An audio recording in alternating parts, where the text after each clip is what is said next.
Lord.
provision. So we will always declare this in our life. Dahil meron po itong kapangyarihan po sa ating mga buhay bilang mananampalataya po ng ating Panginoon. Sabay-sabay po natin ito babasahin. 1, 2, 3, go! By the blood of Jesus, I have been redeemed. By the blood of Jesus, all my sins have been forgiven. Because I walk in the light and have fellowship with other Christians, the blood of Jesus cleanses me now and continually from all sin. By the blood of Jesus, I have been justified, and by the blood of Jesus, I have been sanctified. Purihin po natin ang Panginoon. Palakpakan po natin ang Panginoon. Glory to God. Thank you.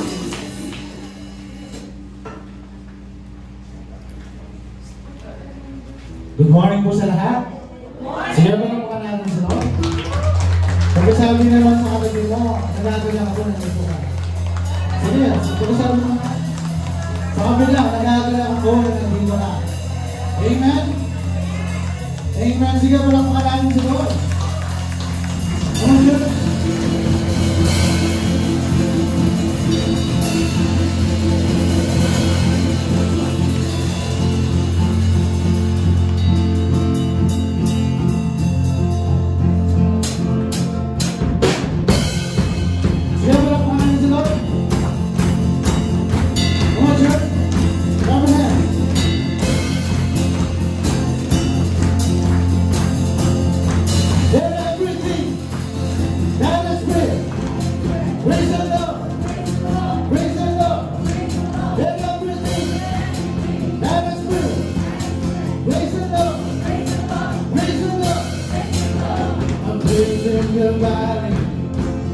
Praise on the mountain.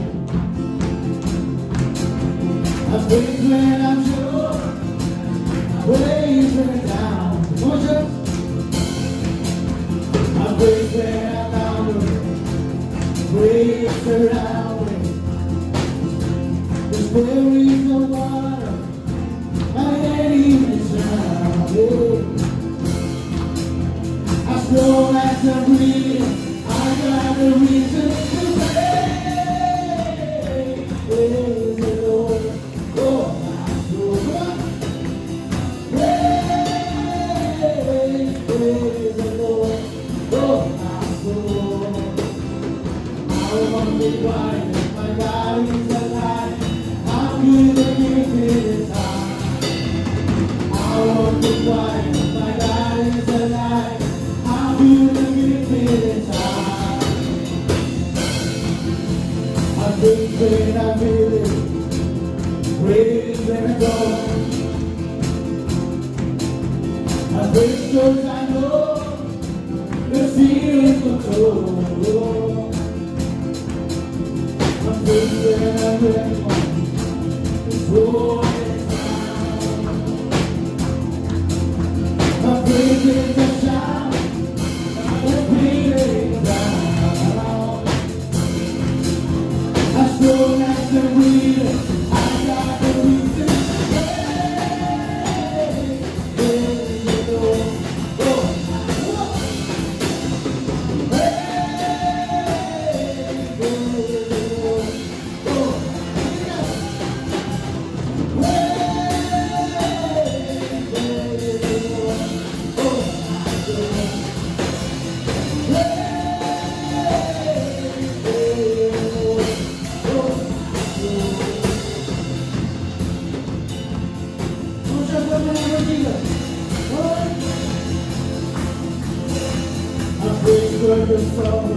Praise God you reign, praise God you rose and defeated the grave. I praise God you're faithful, praise God you're true, praise God you're almighty, greater than you. I praise God you're sovereign, praise God you reign, praise God you rose and defeated the grave. I praise God you're faithful, praise God you're true, praise God you're mighty, greater than you.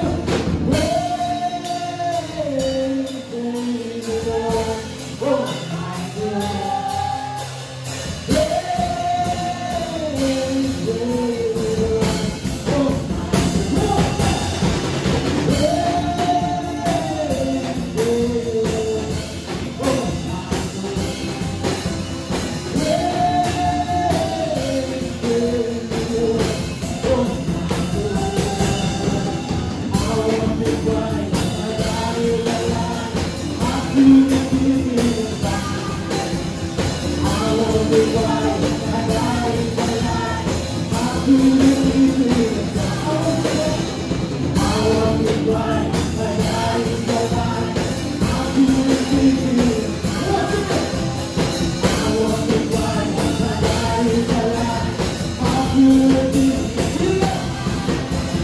I love you twice, my God is alive. How good it is. Praise the Lord, oh my soul. Sing. Praise the Lord, oh my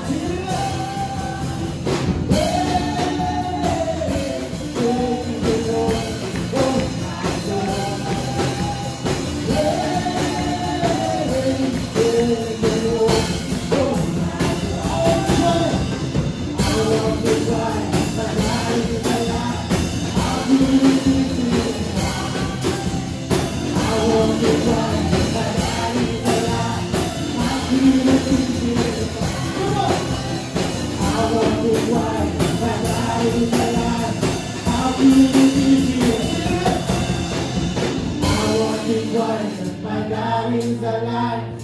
How good you keep it inside. I won't be quiet, my God is alive. How good you keep it inside. Praise the Lord, oh my soul. Praise the Lord, oh my soul.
Ang Diyos ay tapat. Ang Diyos ay mabuti sa bawat araw ng binibigay ni Lord. Amen?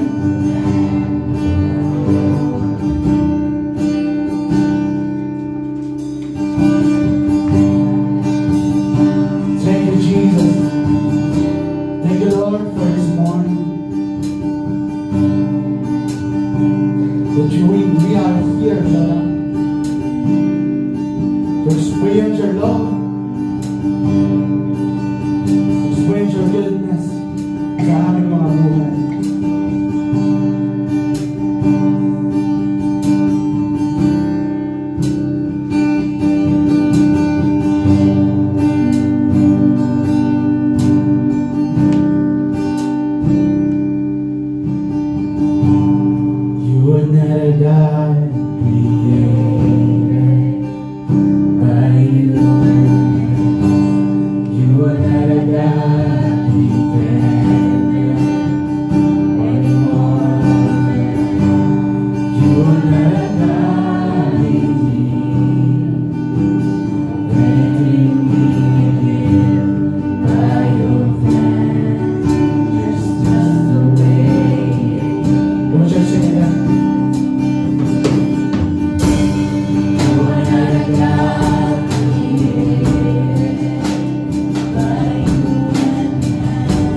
unchangeable.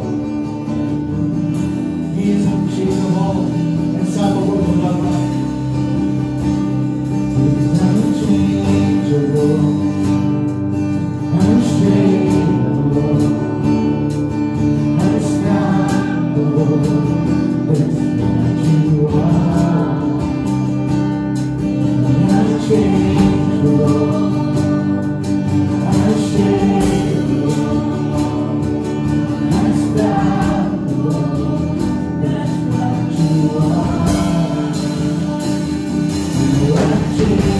Unchangeable.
You are not alone, and right now, in the good times and bad, you are on your throne.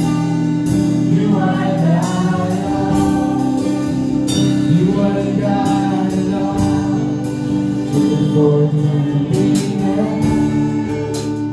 you are on your throne. You are God alone. And right now, the good times in there, you are on your throne. You are God alone. You're unchangeable, unshakable.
for your love, for your peace, for your hope, that every day na binibigay mo sa amin, O God. Salamat, salamat, O God. Thank you, Jesus. Thank you, Holy Spirit. Thank you, Father. In the name of the Father, and the Son, and the Holy Spirit. In Jesus' mighty name we pray. Everybody say, Amen. Come on, church. Palakpan mo na sa Lord. Lagi sabi ko sa katabi mo, lalo ka po mo, lalo ka po mo.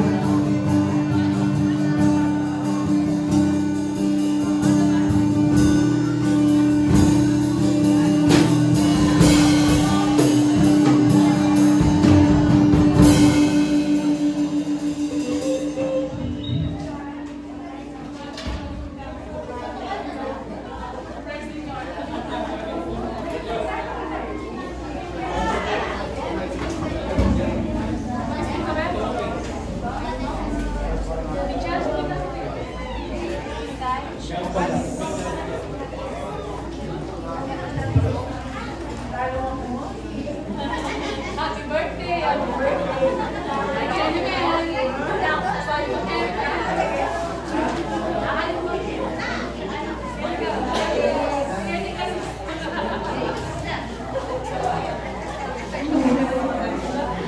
Hello.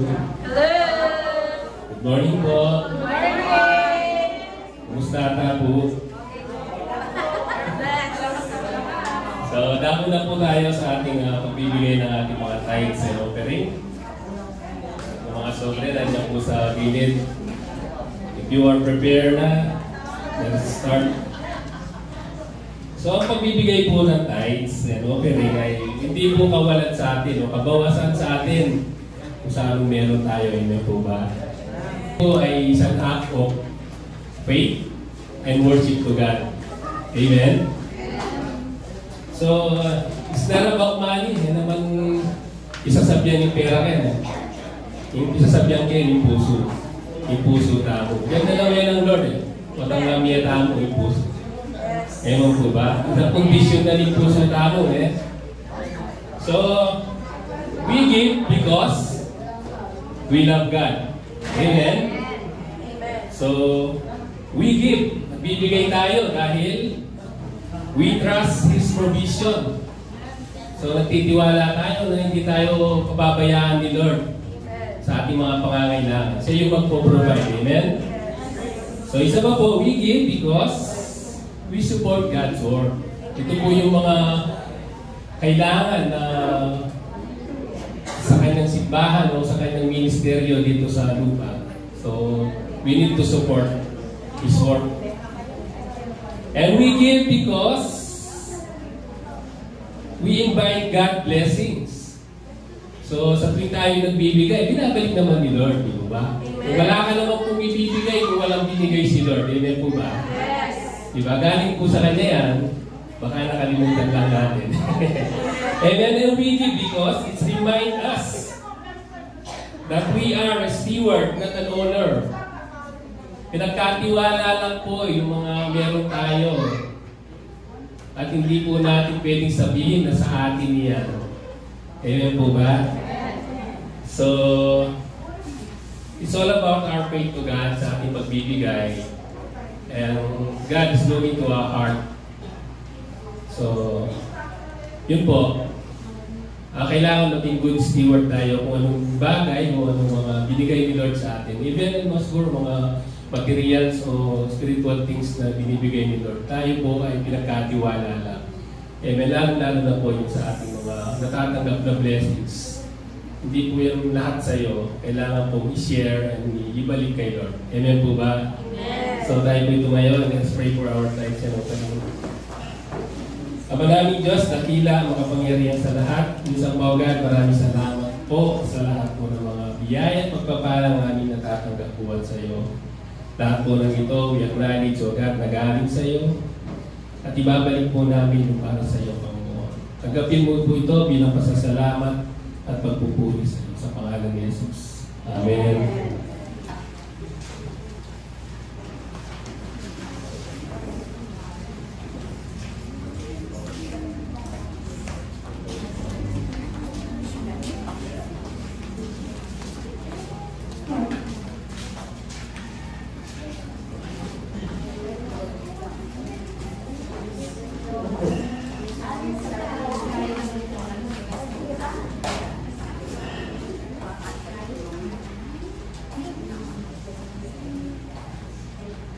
morning po sa bawat isa sa atin.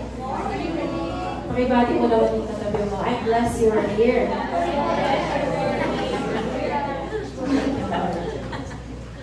Ready na po ba tayong makinig? Mag-aral ng salita ng Diyos. Amen. So welcome po. If you are first timers sa True Vine, welcome. At sa mga nanonood po online, welcome din po. And we are so blessed na makasama po kayo this morning. And I hope that you are also blessed. Amen? Praise and worship pa lang naramdaman na po natin yung presence niya. Amen. Let's just make a quick recap ng ating message last Sunday. So, yung message po natin last Sunday was entitled, Raising Up the Next Generation. So, tinignan natin yung story ni David and yung kanyang mighty warriors or men. So, doon nakita natin, hindi nagsimula si David kaagad sa mga champions na kung hindi binigyan siya ng Diyos ng hindi pa elite soldiers actually. No? So yung dinala ng Lord sa kanya, yung mga taong pagod, sugatan, bawal sa problema, and even discontented sa buhay. No? So, pero sila po yung ginamit ng Lord para po maging core ng mighty men ni David. Doon po nakita natin yung puso ng Diyos. Kung minsan inaakala po natin na parang yung mga qualified, ito yung mga magagaling na, no? Ito yung mga, kumbaga, meron silang great calling. No? Pero sa Bible, malinaw po na nakita natin, God brings people sa buhay po natin, not because they are already mighty, magagaling na kagamit-gamit sa Panginoon, but because He wants to use your life, kagaya ni David, para po i-raise up sila upang maging champion in life. Amen? So, nakita natin doon yung tatlong mighty men. Si Joseph, Eleazar, at saka si Shammah. They are ordinary people na naging extraordinary dahil sa Diyos at dahil kay David. Yung isa, pumarap siya sa isang imposibleng task. Yung sa isang labanan lang, napatay niya 800 gamit ang sibat. Amen? At yung isa, iniwan na siya ng lahat, no? Si Eleazar. Pero hindi siya tumigil sa pakikipaglaban. Hanggang sumakit na yung kamay niya, hindi niya talaga binitawan yung kanyang espada. And lastly, si Shammah. No? Walang glamorous, walang engranding assignment. Tagabantay ng lentil field. Pero he remained faithful doon sa kanyang assignment. Amen? At doon, paulit-ulit, nakita natin yung salita o yung sentence na the Lord brought them victory. Sa lahat ng pagtatagumpay ng mighty men na ito ni David, ang laging sinasabi ng Biblia, the Lord brought victory. So, si Lord po ang nagbigay ng victory sa kanila. Amen? So, that was our message last week. Nakakasunod po ba? Amen.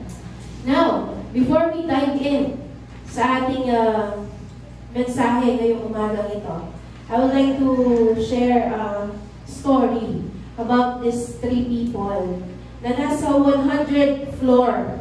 Okay, 100th floor sila. There are three people. No? And then, nagpapagalingan sila. Sabi niya, kung sino man ang tatalon mula sa 100th floor hanggang pababa doon sa ground floor na hindi namamatay, sabi niya, sila yung merong totoong Diyos. Yun yung challenge, no? So, yung una is a Buddhist. Okay? So, siya ay sumasamba kay Buddha. No? So, at ang pangalawa naman ay isang Muslim na sumasamba kay Allah. At ang last ay isang Kristiyano na sumasamba kay Jesus. Sige, sabi niya, una na ako, sabi ng Buddhist. Okay? So, from the 100th floor, tumalon siya. At ang sabi niya, tinawag niya ang kanyang Diyos. Sabi niya, Buddha, Buddha, Buddha, Buddha, Buddha, Buddha, Buddha, Buddha. At merong milagro nangyari. Bumagal yung kanyang pag-descend, bulusok, pababa. Di ba dahil ang Buddhist ay nakaganon? Tapos yung parang lumulutang sila or nag-remedy. So parang nag-manifest yung God na sinasamba niya in that way. Bumagal siya at hindi nga siya namatay. At ang pangalawa naman po ay yung Muslim. Okay? So, sabi niya, nakaligtas siya. Niligtas siya ng Diyos niya. Yung pangalawa naman ay yung Muslim. So, nag-jump din siya. And then, tinawag niya rin yung kanyang Diyos. So, sabi niya, ala. Kaya lang, hindi mo siya bumagal o hindi siya talagang may hayang sinabog niya kay Florine. And then nakita yun ng kanyang pamilya at mga kamag-anak, sabi nila, purihin si Allah dahil namatay yung kanilang kamag-anak, sabi nila, nag-e-enjoy na siya sa heaven. So, ito na, last is the Christian. Okay? So,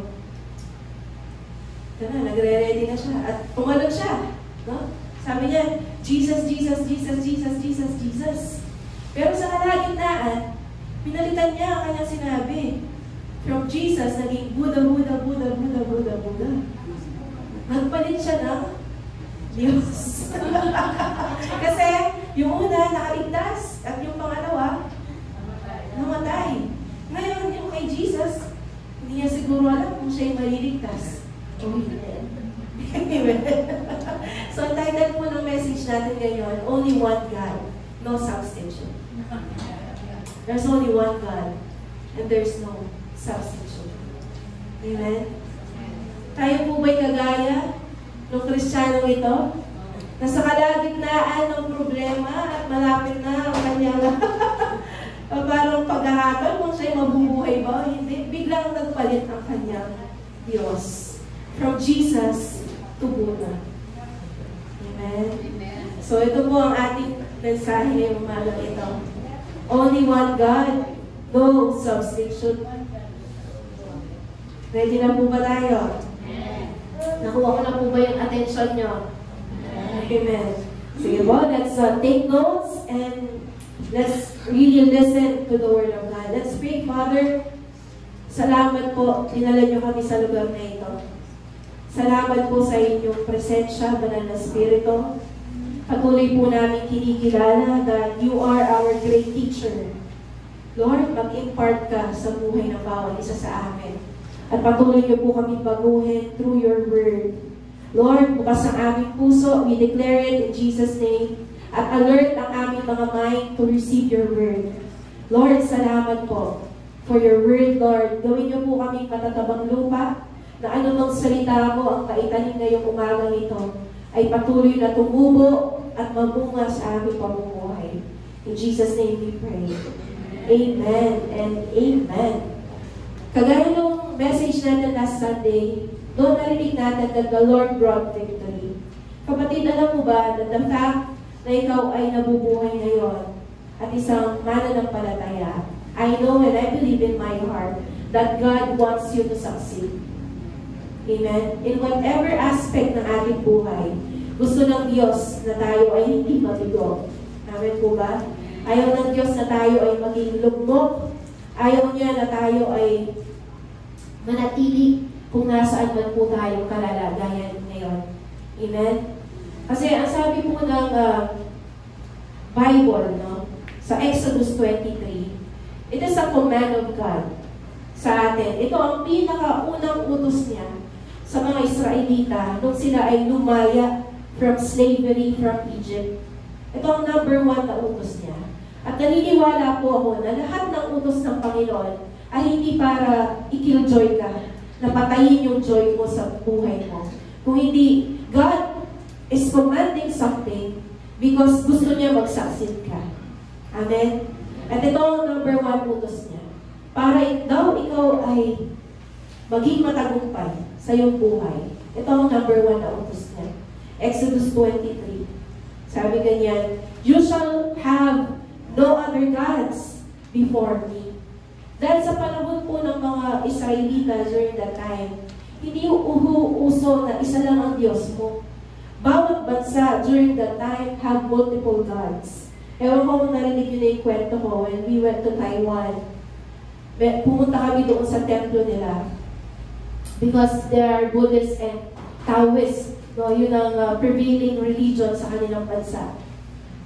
Meron pong kanya-kanyang bahay or parang templo na maliliit, yung different gods nila. Pag tumayo ka doon, alam mo na kung anong pinag-pray nila. Because sa isang Diyos, isa lang problema or prayer ang kanilang nasasagot. Kapag tumayo ka doon sa fertility God nila, ibig sabihin, nananalangin ka magkaanak. Hindi ka pwedeng manalangin doon sa fertility God ng healing. Hindi na kaya yun. No? So, meron dito, nagpipray ng for relationship, for a husband or a wife. Dito, para yumaman. They have a lot of gods. Pero sabi dito ni Yahweh sa mga Israelita, after 400 years of slavery sa Egypt, itong bansa na ito, na marami ding Diyos-Diyosan. Alam niyo po ba yung 10 plagues? Yon are gods of the Egyptians na tinalo ng Panginoon. O pinakita niya doon na yung mga bagay na yon, the locusts, no? The Nile River, yung frogs, no? Yun po lahat ay mga Diyos-Diyosan na mga taga-Ehipsyo. Amen? Nakakasagot po? Kaya sabi ng Lord, I want you na magkaroon ng exclusive relationship sa akin. Kaya sabi niya, you shall not have, or you shall have no other gods before me. Amen? Ang hinihingi ng Diyos sa kanila during this time is to be loyal to the true living God. At yung loyalty during that time is very rare. Okay? So, bakit po inuutos ng Panginoon sa mga Israelita? Ito, na dapat wala kayong ibang Diyos aside sa akin. Kasi sabi po ng Deuteronomy 8:19, idolatry causes destruction. Kasi sabi idolatry, aside from the true living God, meron pang ibang dinudiyos-diyosan. Okay? That's your idol. Kaya tinawag na idolatry. Sabi po ganyan ng Deuteronomy 8:19, if you ever forget the Lord your God and follow other gods and worship and bow down to them, I testify against you today that you will surely be destroyed. You see, meron pong inuutos ang Panginoon, hindi para tayo ay sakalin, kung hindi para tayo ay iligtas mula sa destruction. Amen? Ito po is a revelation from the Lord. Hindi niya sinasabi na pag ginawa mo ito, I will destroy you. No, the action itself, it will destroy you. Nakakasunod po? Amen? So sabi niya, if you ever forget the Lord your God, at nag-bow down ka sa ibang Diyos, sabi niya, you will surely 100% be destroyed. Kapatid, kapag umaalis po tayo sa God's design, doon po tayo napapahamak. Amen? Hindi ho dahil malupit ang Diyos. Madalas napapahamak tayo dahil sa sarili po nating kagagawan. Amen? The Lord is our Maker, the Lord is our Creator. Alam niya kung paano ka magpa-function sa buhay na ito, in which maa-attain mo yung talagang success. Sabi niya ng John 10:10b, buhay na kasesaya, buhay na ganap. At yun po yung kalooban ng Diyos sa atin ngayon. At kapatid, alam niyo po ba sa panahon natin ngayon, marami ang napapahamak, hindi dahil kulang sila sa galing, hindi dahil kulang sila sa opportunities, kung hindi sila ay deceived. Okay. Akala nila tama ang kanilang ginagawa, pero hindi pala yun ayon sa nais ng Diyos. At yun po yung pag-uusapan nating kwento ngayong umaga nito. Yung mga Israelita, after they left Egypt, they created their own gods in the wilderness. At alam niyo kung anong tawag nila sa ginawa nilang Diyos-Diyosan? Yahweh din. Yahweh. No? Totoong pangalan, pero maling Diyos. Baka tinatawag mo si Jesus, pero baka pala, hindi na si Jesus yon. It's already a God you created out of your own hands. Amen? You sounded spiritual. pero hindi pala totoo yung faith mo. Mukhang nag-worship ka, pero hindi pala si Yahweh ang sinasampalatan. Amen? Kaya po, ang title ng message natin, One God, no substitutes. Sabihin mo sa katabi mo, One God, no substitute. Tignan na po natin yung storya kung saan makikita natin na gumawa ng substitute itong mga Israelita na ito. Okay? Sa Exodus 24, chapter 12, verses 12 to 13, sabi ganyan, sinabi ng Panginoon kay Moises, pumunta ka rito sa akin sa itaas ng bundok, ito yung bundok ng Sinai, at maghintay, dahil ibibigay ko sa iyo ang malalakad na batong sinulatan ko ng mga kautusan at batas ko para ituro sa mga tao. Kasi yung una, sinira ni Moses, binalibag niya. Okay? Una nang binigay yung 10 Commandments. Pero dahil ang titigas ng ulo ng mga Israelita sa galit ni Moses, nasira niya yung tablet, yung malalapad na bato. Okay? So ngayon, binibigyan siya ulit ng Diyos ng kopya ng 10 Commandments. Kaya pinapaakyat siya sa taas ng bundok. No? Kaya umakyat si Moses sa bundok, kasama ang likod niya na si Josue or si Joshua. Thank you, Lord. Okay, so nasa bundok siya. Ayan, kausap ang Diyos. And then, binibigyan siya doon, kung babasahin niyo po yung Exodus 24. Binibigay na doon ng Diyos ang lahat ng instructions. Kasi, di ba, kung matatandaan po ninyo, ang paulit-ulit na sinabi ng Diyos kay Pharaoh is, let my people go, so that they may worship me. Yun ang paulit-ulit na sinabi ng Diyos. Palayain mo sila mula sa pagiging slave para sila ay makasamba sa akin. Okay? So ngayon, dito na sa punto na ito, binibigay na ng Lord ang instruction, ang blueprint, paano itatayo ang tabernakulo. Okay? Ang tabernacle is the place where doon nag-o-offer ang high priest para sa ikakalinis o ikakatakip. Hindi naman nalilinisan at nabubura kasi kasalanan nila. Natatakpan lang ng dugo ng hayop. So, yung tabernacle, doon titira ang presensya ng ng Panginoon. Okay? During these modern times, naninirahan na po ang Panginoon sa ating mga katawan. Amen? Diba? Kaya nga po merong, kung hindi nananahan ng Panginoon sa iyong katawan, ito yung tinatawag natin na napopossess ng evil spirit. Amen? Kaya po ngayon, yan. So, during that time, hindi po makakanahan sa tao ang presensya ng Diyos. Kaya, sabi niya kay Moses, gawa kayo ng tabernacle.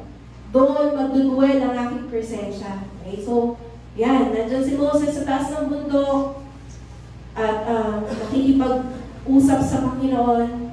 Binibigay ng Diyos lahat ng sukat, lahat ng materials, lahat ng paano gagawin yung kanyang pinapagawa. Nakakasunod po? And then, sabi dito sa verse 15 to 18, pagdating ni Moses sa taas ng bundok, natakpan ng ulap ang bundok at bumaba ang makapangyarihang presensya ng Panginoon sa bundok ng Sinai. At sa loob ng 6 na araw, natakpan ng ulap ang bundok. Sa ikapitong araw, tinawag ng Panginoon si Moises mula sa ulap.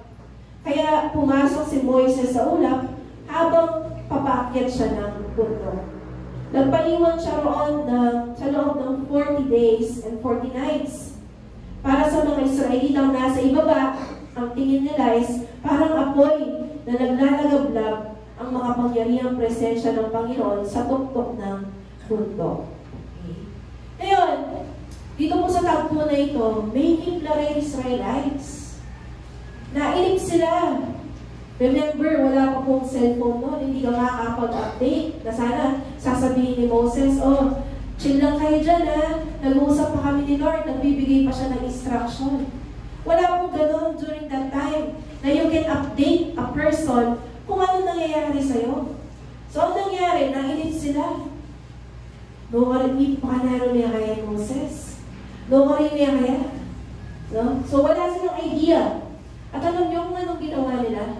Dahil nainip sila, sabi nila kay Aaron, Aaron, gawa mo kami ng Diyos. Imagine that. Because nainip sila.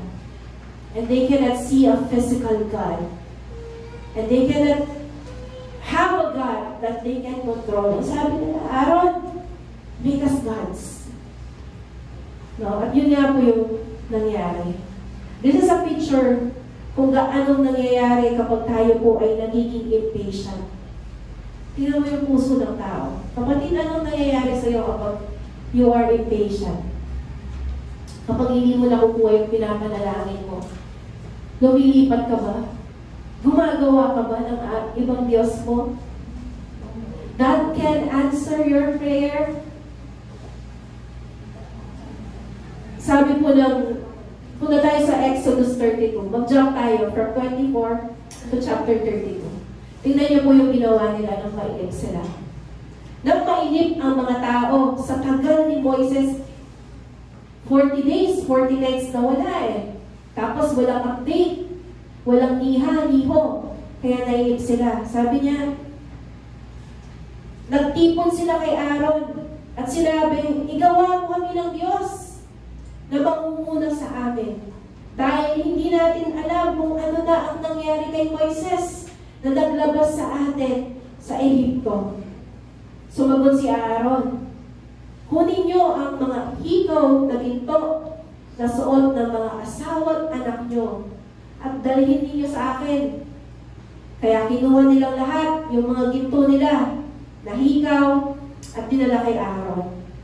Tinipon niya Aaron ang mga ito at tinunaw at hinugis na baka. Ang Diyos nila naging baka. Sinabi ng mga Israelita, after matapos ni Aaron yung image of calf, ito ang Diyos natin na naglabas sa atin sa Egypto. Imagine that, how deceived a person can be. Amen? Pero mo yan, dahil remember, galing sila sa bansa na maraming Diyos, and mostly ang Diyos nila ay mga animals. Kaya, sabi nila, nagpagawa sila. Sabi nila, eto ang Diyos namin na naglabas sa amin sa Egypto. Kaya kapatid, madalas, hindi ka naman sa kulang ka sa galing eh, or kulang ka sa oportunidad. Kung hindi madalas, yung ating pag-iisip ay parang hindi wala sa patulo, nadisig ka. Amen? Amen po ba? Amen. Yan alam niyo po ba kung saan galing yung gold? No? Dinadala ko lang po kayo sa storya. Amen? Nakakasunod po kayo. Okay. So, sabi nila, di ba? Lahat ng gold na suot ng asawa at anak nyo, dali ito sa akin, sabi ni Aaron. Pero alam niyo po ba kung saan galing yung gold na ginamit nila sa paggawa ng image of the golden calf? No? Tingnan, balikan po natin. That gold came from God, the true living God. Kasi sabi niya sa Exodus 3, no, bago sila lumabas ng Egypt, si God mismo yung nagbigay ng gold sa kanila through the Egyptians. Ito yung narinig ko. There are 4 ways that God is blessing us. Number 1, sa mismong kamay ng Diyos, nagmilagro ang Panginoon. Supernatural. That's the first way. Second, through your hand, natural way. Nag-business ka, nagtrabaho ka, God is blessing you through your hand. Okay? At yung pangatlo is through your enemy's hand. Okay? Kagaya nito, yung tao o yung mga tao na nag-enslave sa kanila, ang ginamit mismo ng Panginoon para hindi sila aalis ng Egypt empty-handed. May dala-dala silang gold. At alam niyo po, sabi ng Biblia, wala nang halos maiwan na kayamanan mula sa Egypt because dinala lahat ng mga Israelita. Okay? Kasi ito sabi po ng Diyos, Exodus 3:21 to 22. At yung last pala, baka, others people's hand, sa katabi ko. may gagamitin na ang Diyos na tao for you to be blessed. Amen? So those are the 4 ways that God is blessing us. Sideways lang yun. Okay? Exodus 3. Tingnan niyo sinabi ng Diyos. Verse 21 to 22. Magiging mabuti sa inyo ang mga Ehipsyo at pababaunan pa nila kayo sa pag-alis ninyo.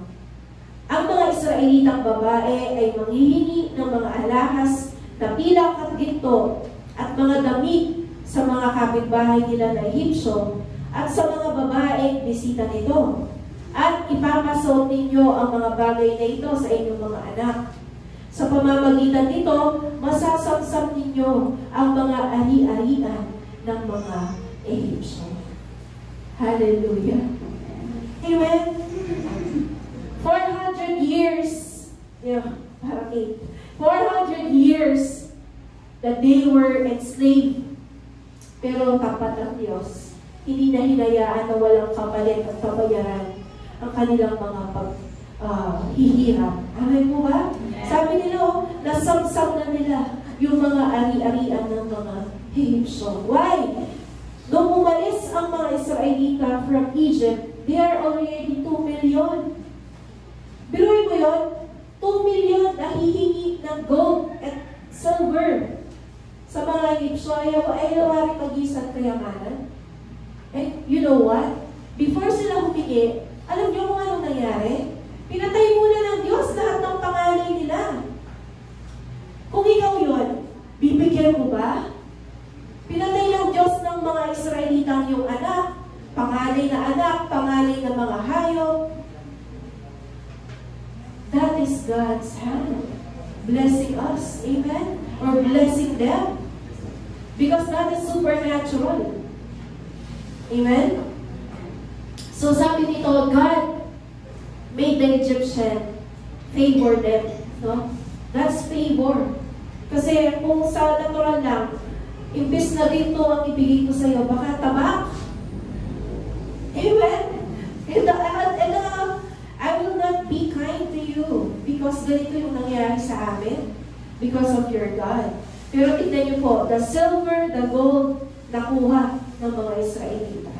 So doon po galing yung pinang-form nila ng Diyos-Diyosan nila na baka. Tapos ang dineclare nila, ito ang Diyos na naglabas sa amin mula sa Ehipsyo. How ridiculous, amen? And then, tuloy po natin yung kwento. So, Exodus 12. Tignan niyo po ito. Sumunod sila. Sinunod ng mga Israelita, Exodus 12, 35 to 36. Sinunod ng mga Israelita ang sinabi sa kanila ni Moises. Kasi ang God, nakikipag-usap kay Moises, si Moises, nire-relay yung instruction ng Panginoon. No? So sabi niya, humingi sa mga Ehipsyo ng mga alas, na pilak at ginto, at mga damit, dito may kasama pang damit. Niloob ng Panginoon na maging mabuti ang mga Ehipsyo sa mga Israelita. Kaya ibinigay ng mga Ehipsyo ang mga hinihingi nila. Sa ganitong paraan, binulit-ulit, nasamsam nila ang mga ari-arian ng mga Ehipsyo. Sabi ng 36, verse 36, niloob ng Panginoon. Amen? Kapatid, wala pong nangyayari sa buhay natin na hindi pinapahintulot ng Diyos. Kagaya po nito, niloob ng Panginoon that they will be blessed, that the Egyptians will look unto them with favor. Kung hindi po ito niloob ng Panginoon, wala. Amen? Kung wala ang tulong ng Panginoon, hindi po nila ito ma-achieve. Amen? Natin po iningawasan the wealth transfer from the wicked to the righteous. No? Your enemy's hand blesses you. So, yun po ay supernatural. And, alam niyo po ba, lahat ng mga nare-receive po natin ay merong purpose. Yung gold na pinanggawa nila ng golden calf, meron pong purpose bakit ang Diyos hinayaan niya na yung kayamanan ng Egypt ay mapunta sa kanyang bayan na Israel. Okay. So, eto po yung purpose noon. Okay. So, alam na natin kung saan galing yung gold. Ngayon, anong purpose?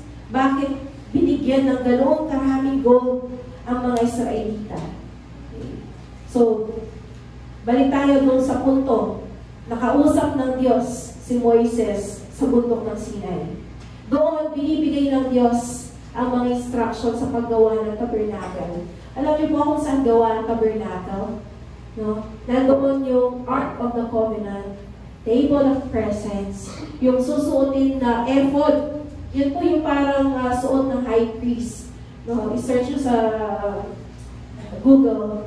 Para siyang vest na merong 12 stones gawa sa gold. Okay? And even the tabernacle, yung kanyang mga poste, are made of gold and silver. No, yung mga tali na parang ganyan, tawag dito, kurtina, no, na mahaba. Because ang division doon hindi blocks or bricks, kung hindi kurtina. No? There's a section of that tabernacle na yung holy place and the most holy place. So yun, ang gamit ng mga ring ay gold. Okay? So the purpose of God, bakit ginawa niya na magkaroon ng maraming gold ang mga Israelita? Hindi para magkaroon lang sila ng accessories. Kung hindi, yun ang gagamitin para mapatayo ang kanyang tabernacle. Pero, tingnan nyo yung nangyari. Ginamit nila sa maling kaparaanan. Kapatid, yung pong ating buhay, oras, lakas, galing, talino, pera, resources, lahat po ng yan ay galing sa Diyos. At ang lahat ng yan ay may purpose at gamit to glorify and to worship the true living God. Kapatid, are you misusing? Are you abusing ang binigay ng Diyos sa iyo? Yung buhay mo, kapatid, sinong gino-glorify ng buhay na yan? Sa oras mo, sinong gino-glorify ng oras na yan? Yung mga kaperahan na binigay ng Diyos sa iyo, those are not yours. Ang tanong, pinapagamit mo ba yan sa purposes ng Diyos? Amen? Amen. Ito po yung purpose ng gold, Exodus 25:8. Ipagawa mo sa mga mamamayan ng Israel ang toldang sampahan, in English, tabernacle, para sa akin, kung saan titira ako kasama nila. Because that is the desire of God. Mabuhay siyang kasama ng kanyang mga mamamayan. Kaya, He did whatever He could. Kahit tumira sa isang pipitsuging tabernakulo, kahit gawa pa ito sa mga ginto. Just to be with His people.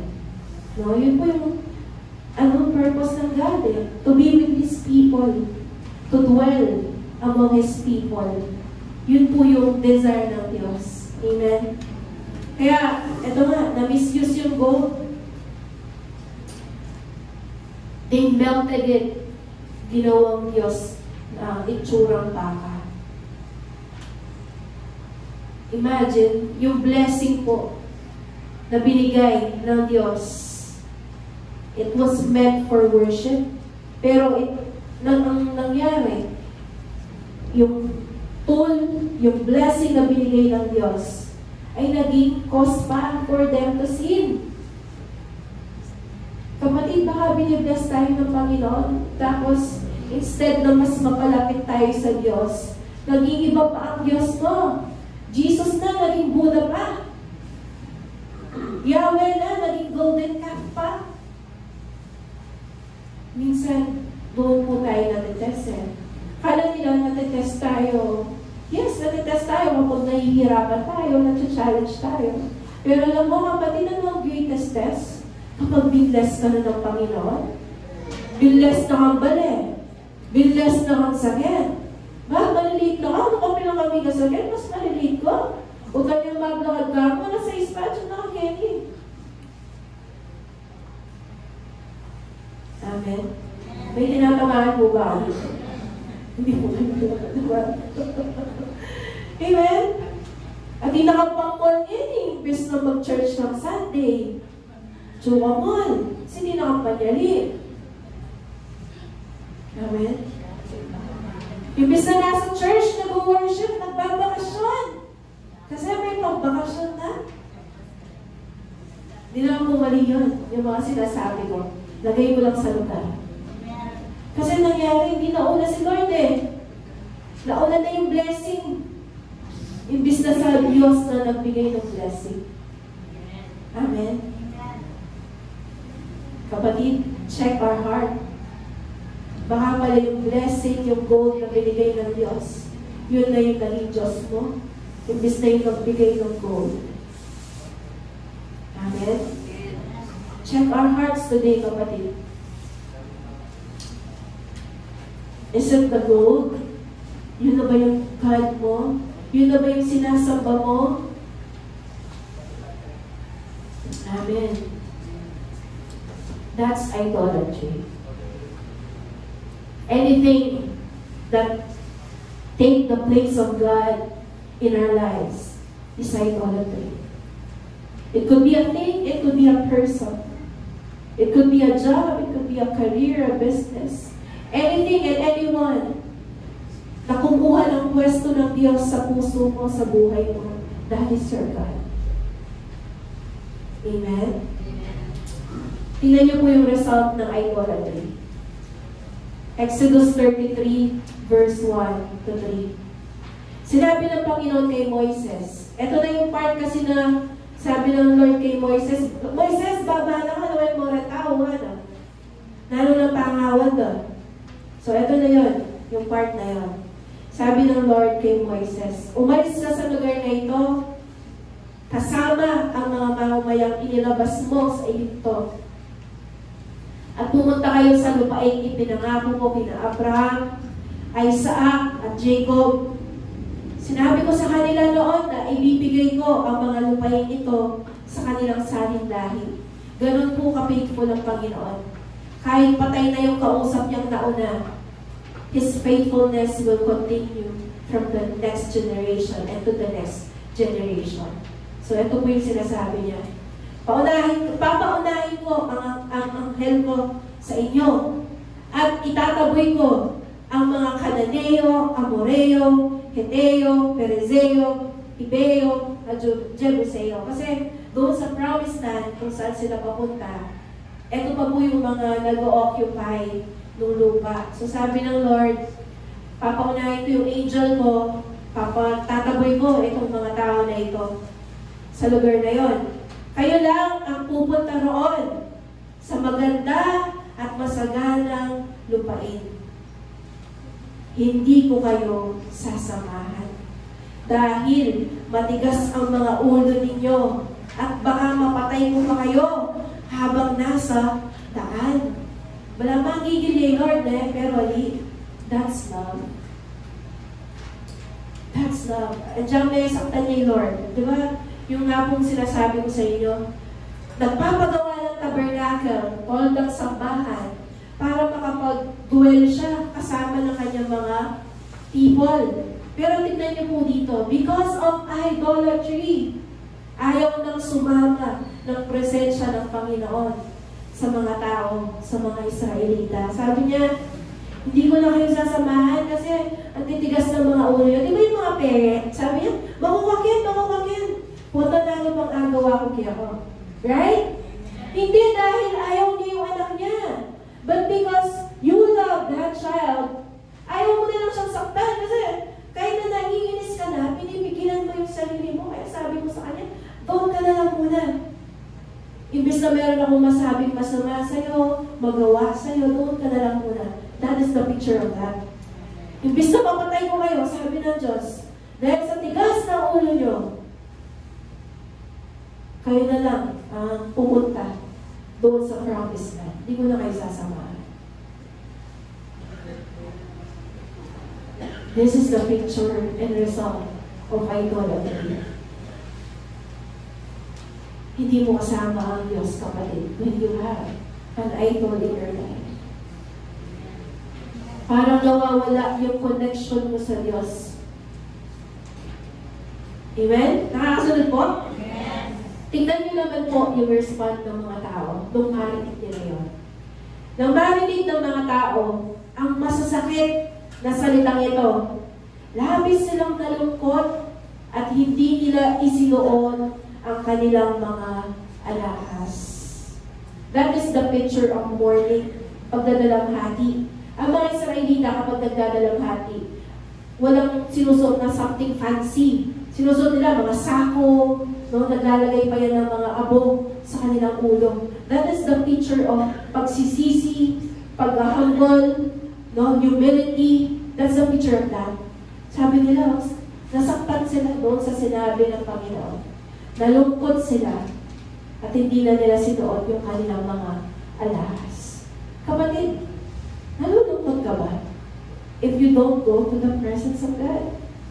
Kapag hindi mo nararanasan yung presensya ng Diyos, nababaghabag ka ba? Kapatid ba, magtaka ka pag okay lang sa'yo kahit wala ang presence ng Panginoon? Amen? Nakakasunod pa po ba? Meron kong topo yata. Alam naman kung pumalungkutan. Amen? Pero, tingnan niyo po, nakakalungkot. No? Pero, tingnan niyo yung ginawa ni Moses, their leader. Nag-intercede siya. Nung sinabi na ng Panginoon na, doon ako yan, hindi ko na kayo sasamahan, kayo na lang, no? Ito po yung sinabi ni Moses. Kung hindi po ninyo kami sasamahan, huwag nyo na lang po kami paalisin sa lugar na ito. Dahil paano po malalaman ng iba na nalulugod kayo sa akin at sa inyong mga mamamayan kung hindi nyo kami sasamahan? At paano po nila malalaman na espesyal kaming mga mamamayan kaysa sa ibang mamamayan ng mundo? Sumagot ang Panginoon kay Moises, gagawin ko ang ipinapakiusap mo dahil nalulugod ako sa iyo at kilala kita. That's how powerful the prayer of a righteous man. Meron ngayon nag-pray. Isa na nga nag-pray, hindi naman ang buong kongregasyon. Pero tumugon ang Panginoon, sabi niya, dahil nalulugod ako sa iyo at kilala kita. Susundin ko, tutuparin ko yung pinapakiusap mo. And then sabi niya dito, paano po nila malalaman na special kami mamamayan kaysa sa ibang mamayan ng mundo kung wala ang presensya mo? That is our distinctive factor. Bakit ka kakaiba? Dahil nasa yung presence ni Lord. Hindi dahil makashik ka. Dahil makakonchi kang masanti. Kakaiba pag mga tao. Kakaiba ka dahil you have the presence of God. Amen? Kaya kami isang simba. Kaya kami isang manalangin. Kaya kami isang mag-devotion, kapatid. Lagi kong sinasabi po sa mga ka-lector ko, kapatid, kung hindi mo na ginagawa ang basic life mo na manalangin, mag-devotion, mag-worship sa Panginoon, anong pagkakaiba mo sa hindi mananampalataya? Alam na katolikasyon kay Diyos na mga magagawa tayo. Amen? Binukupa mo na yung mga pag-aga mo.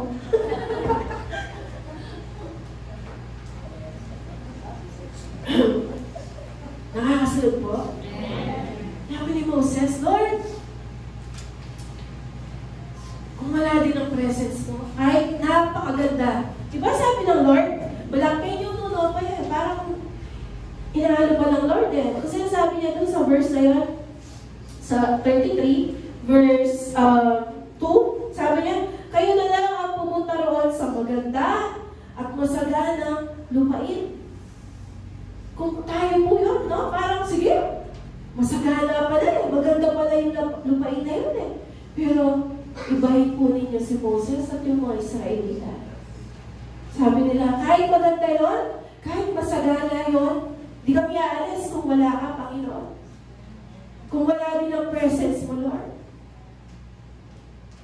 Kapatid, do you go your day na hindi mo man lang kasama ang Panginoon. Hindi mo man lang in-invite ang Panginoon. How can we survive a day or a week without the presence of God? Pero sinasabi nila, we will not move even an inch kung wala din ang presensya mo, Panginoon. Do we have that kind of heart? Or basta lang, sige, masagana, sige, maganda, yun na lang, kahit wala ang presence ni Lord? Do we substitute God to other things? Kaya po title ng message natin One God, no substitute. Amen? Amen. What can we substitute to the presence of God? None. Amen? And tingnan po ninyo, dahil nagsisi talaga sila. Tingnan nyo yung result of their pagsisisi. It became a worship. No? Tuloy po natin. Ang ganda po ng story, no? Pinag-aaralan ko ito ng ilang linggo. Sabi ko, ang ganda. Ang ganda ng story nito. Ang ganda ng revelation. So, tingnan po natin yung nangyari sa chapter 36. Ito na yung punto na nagsisi sila at sinamahan pa rin sila ng Panginoon. No? Ito na yung point na ini-start na gawin yung tabernacle. No? So, sinusunod na nila yung instruction ng Panginoon. So, chapter 36, verse 2, pinatawag ni Moises yung mga gagawa ng tabernacle. Pangalan nila Bezalel, Oholiab, at yung mga ibang binigyan pa ng Panginoon ng kaalaman at kakayanan para gawin yung mga tabernacle, no? So verse 3, sabi dito, ibinigay ni Moises sa kanila ang lahat ng inihandog ng mga Israelita para sa pagpapatayo ng tolda. At patuloy pa rin ang kusang loob na pagdadala ng mga tao ng mga handog nila tuwing umaga. Dahil kung hindi na naman sila kasya, 2 million sila.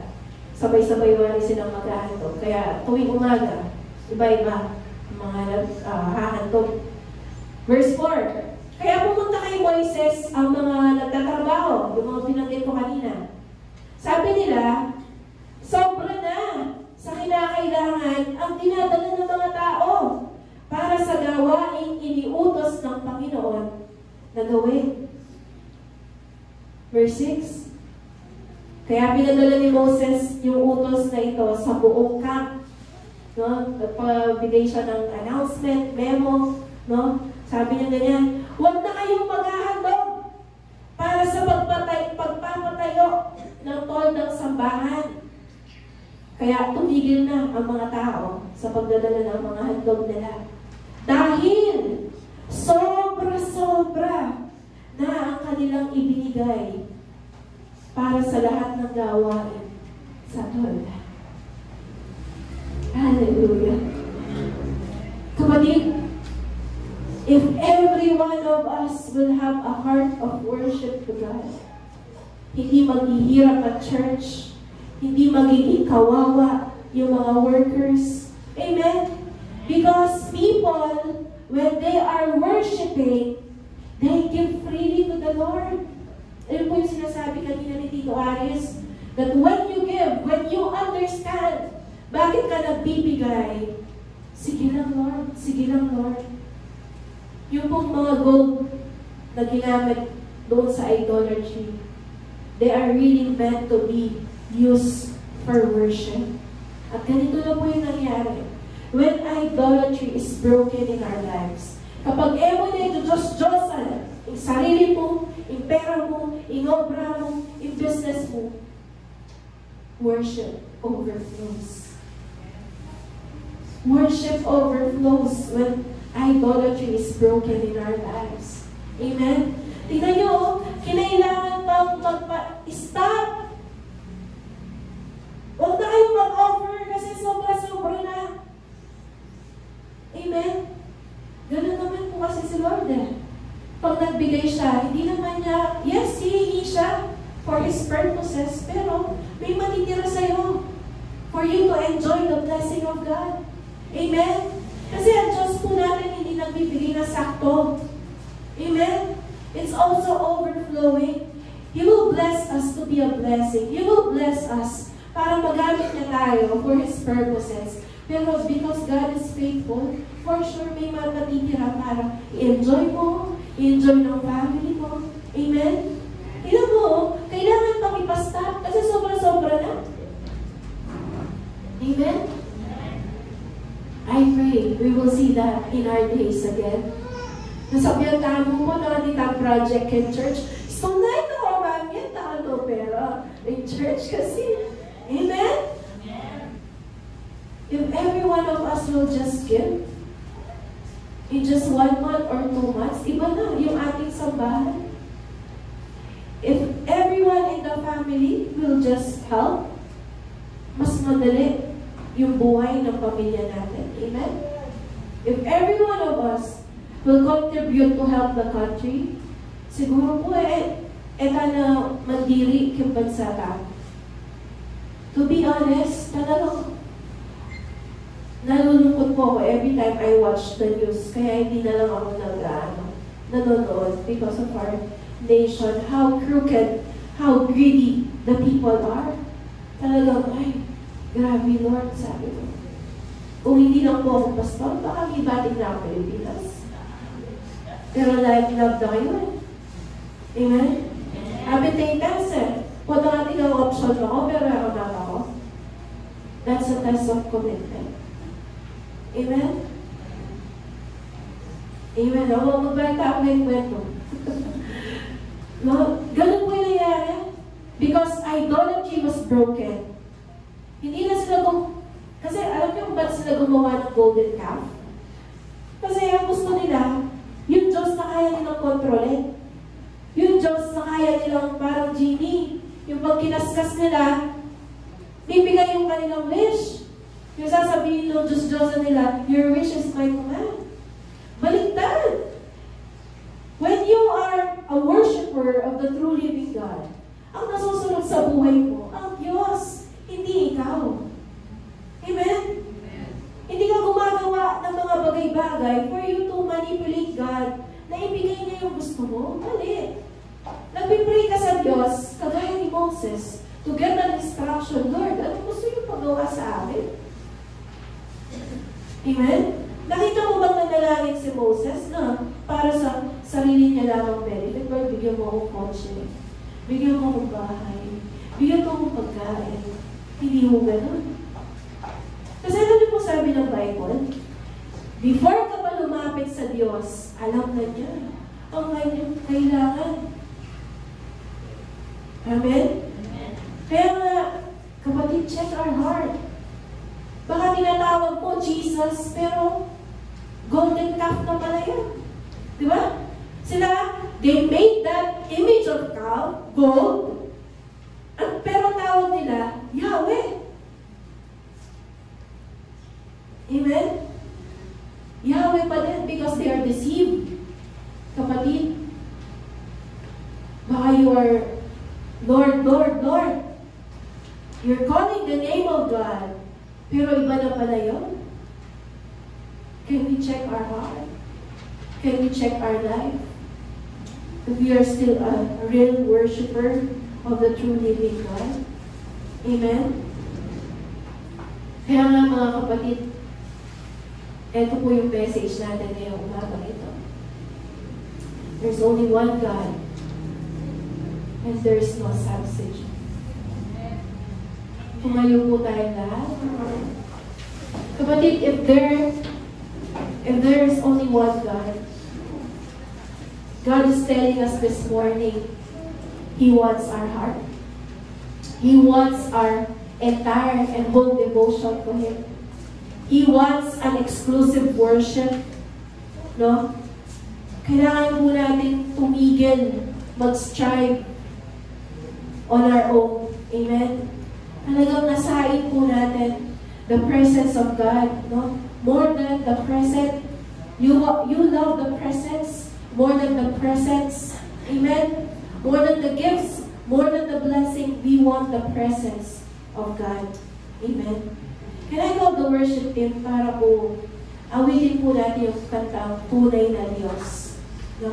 Ikaw ang tunay na Diyos, ika'y walang katulad. Kasi ganyan po yung Diyos na sinasamba natin. Amen? Kapatid, this morning, let us throw away all of our golden cup sa ating mga buhay po natin. And let us return to our heart of worship. Let us return to the one true living God. Amen? Kasi po, His name is Jesus. Amen? His name is Jesus. His name is Yahweh, our God. Amen? And He is our strength and refuge. Amen po ba? Dito po ako magtatapos. Alam niyo po ba kung bakit merong Sabat? Sabat is the parang day off. Okay? Ito yung mag-work ka ng 6 days. On the 7th day is your parang pause. It is your stop. No? Sa iyong mga ginagawa. Sa ibang, I think sa Middle East, nag-i-start yun ng Friday night hanggang Saturday ng buong hapon, buong maghapon. Okay? Pero sa atin, we observe Sabbath tuwing Sunday. Okay? Alam niyo po ba anong ibig sabihin ng Sabbath? Lahat na dito pa po ba tayo? Are you still with me? Amen? Sabbath means rest. And Sabbath means freedom. Okay? Bakit? For 400 years na walang day off, walang chance mag-worship ang mga Israelita, the Lord commanded them. Kasama po ito sa 10 Commandments na kailangan mag-init tayo. We will observe Sabbath. Amen? Kasi ang Sabbath, no, it symbolizes that we are already free. Hindi na po tayo alipin. Nakakita na po ba kayo ng katulong? Di ba? Usually, walang day off ang katulong. Amen? Ang mga slave, walang day off. Walang pahinga. But us, na mga pinalaya na ng Panginoon, ino-observe natin ang Sabbath on the first day of the week. Kasi dinideclare natin, malaya na kami. Malaya na kami pagpuring sa Panginoon. Amen? Ayaw ng Pharaoh na makawala ng mga Israelita because they are useful to them. They do the hard labor.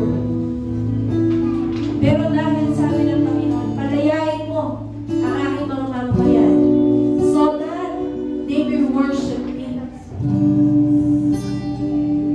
Kaya kapatid, yung Sabbath, kapag po ino-observe natin, ginagawa natin, ang dinideclare natin, malaya na ako. Pinalaya na ako ng Panginoon so that I can worship Him. Kaya kapatid, kapag hindi mo naiintindihan ito, magiging parang baliwalaan, walang weight, walang masyadong halaga ang ginagawa natin dito tuwing Sunday. But kapatid, this is our rest.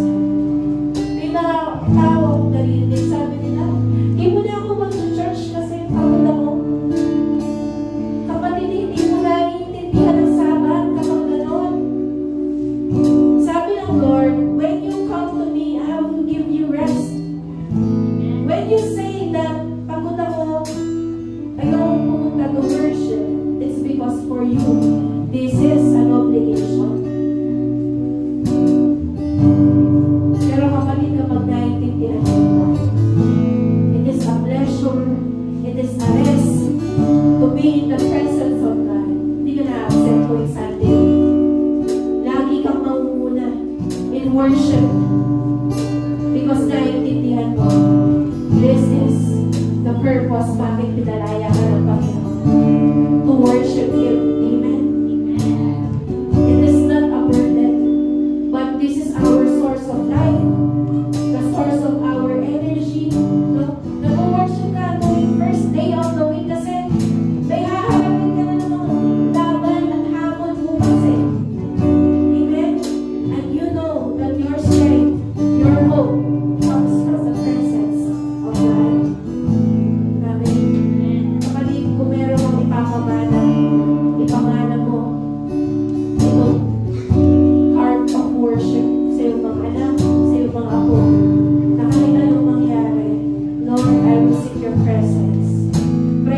now I'm going to saturate because I want to worship you.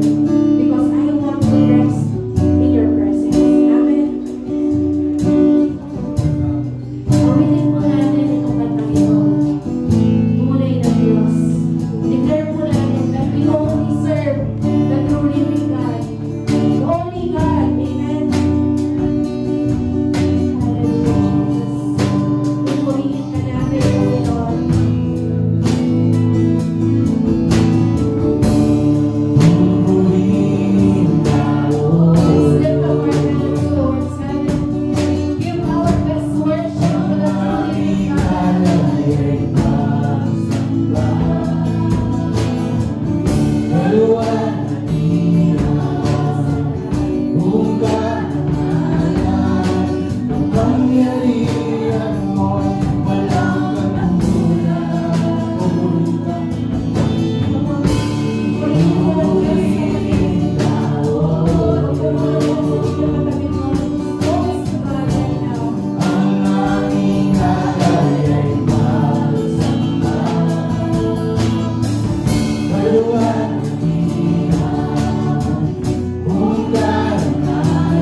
nagsimula sa araw na ito. Tawarin niyo po ako sa aking idolatry, O Lord. Sa mga Diyos-Diyosan na ginawa ko sa buhay. Patawarin niyo po ako. Gawin niyo po akong tunay na tagasunod. Gawin niyo po akong mananampalataya mo. Sa pangalan mo, Jesus. Amen. Amen.